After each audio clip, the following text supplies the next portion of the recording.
మాట్లాడితే copper డ్యామ్కి diaphragm వాల్కి వ్యత్యాసం తెలియని వ్యక్తులు, ఎక్కడ కాఫర్ డ్యామ్ ఉందని ఎత్తుక్కునే వ్యక్తులు, ప్రాజెక్టు తిరిగిపోయి కాఫర్ డ్యామ్ ఎక్కడుంది అని ఎత్తుక్కునే వ్యక్తులు అన్నమాట.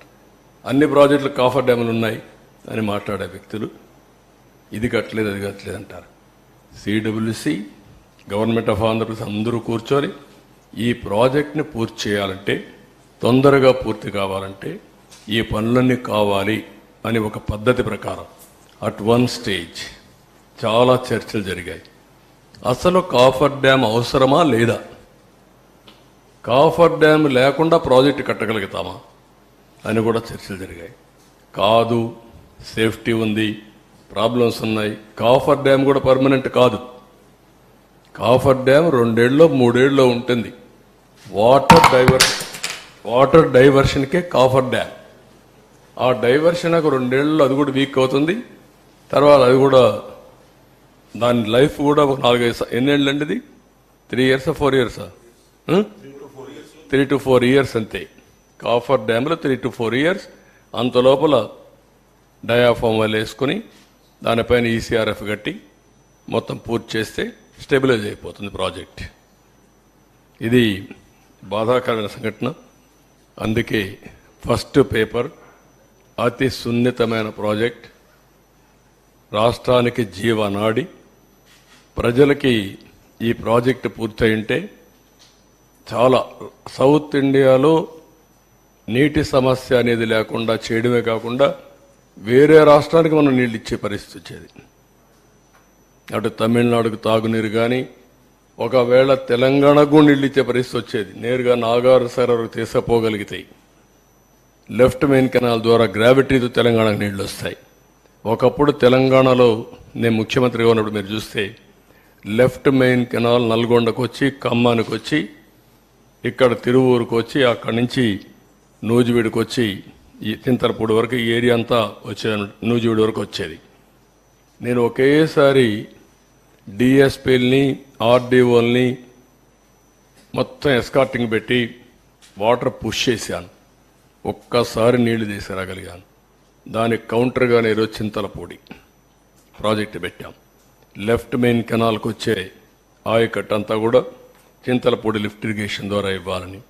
ఇది ఆ రోజు కూడా ఇక్కడనే ఏదైతే వైకుంఠపురం ప్రాజెక్టు కట్టి తద్వారా నీళ్లను అక్కడ తీసుకొచ్చి నాగార్జున సాగర్ రైట్ మెయిన్ కెనాల్కి ఇస్తే తద్వారా ఆ ప్రాజెక్ట్ వల్ల మొత్తం నాగార్జున సాగర్లో ఆయకట్టంతా కవర్ అవుతుంది. ఆ నీళ్లు శ్రీశైలం నిలబెట్టి రాయలసీమకి ఇవ్వచ్చని చాలా మొన్న కూడా మీకు అందరికీ చాలా ఎడ్యుకేట్ చేశాను నేను. అల్టిమేట్గా రాయలసీమ బాగుపడాలంటే నల్లమలై ఫారెస్ట్లో ఒక టనల్ తీసుకొని ఎక్కడైతే బనకచర్ల హెడ్ రెగ్యులేటర్ దగ్గర తీసుకపోతే రాయలసీమ గేట్వే అవుతుంది. నవేడేస్ పెద్దగా టనల్స్ కూడా పెద్ద సమస్య కాదు. రోడ్ టనల్స్ కొడుతున్నారు, రైల్వే కొడుతున్నారు, అన్నీ వస్తున్నాయి. ఇది ఓవరాల్గా ఇది నా బాధ, ఆవేదన. ఓసారి చాలా తపనిస్తుంది, చాలా కోపం వస్తుంది, ఇరిటేషన్ వస్తుంది.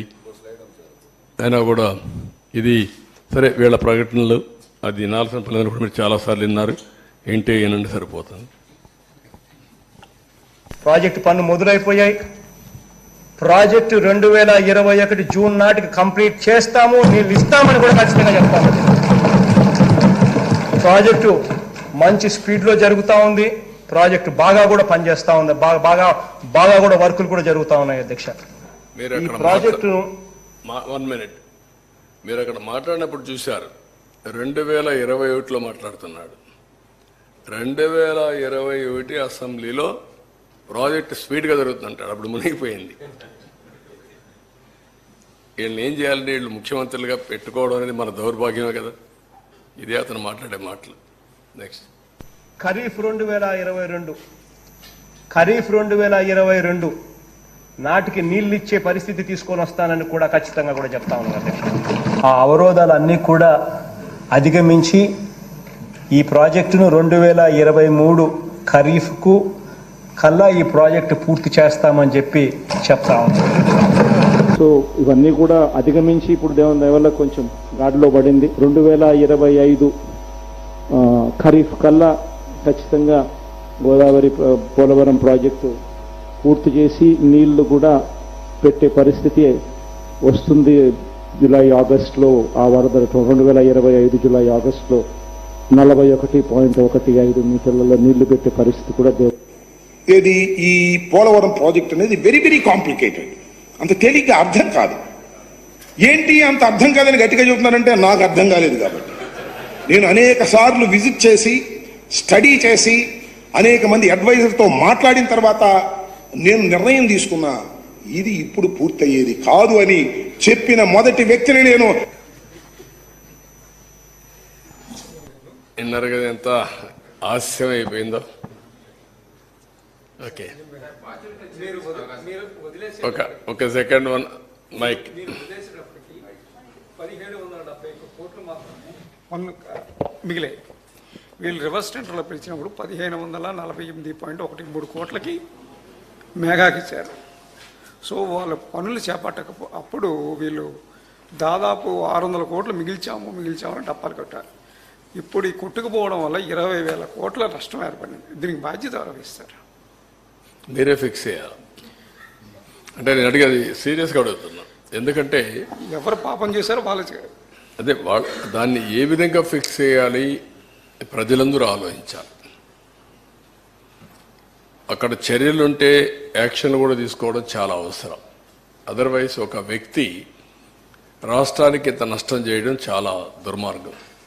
ఇది ట్యాక్స్ పేయర్స్ మనీ, ఎవరు ఖర్చు పెట్టినా. మీరు నేను ట్యాక్స్ కడితే ఆ డబ్బులే ఖర్చు పెడతాం. ఇది బాధ్యతారాహిత్యం. మీరు చెప్పింది కరెక్ట్, అది చాలా దుర్మార్గం. ఇప్పుడు కేంద్రం 15,511.13 కోట్లు ఇవ్వడానికి సిద్ధమైంది.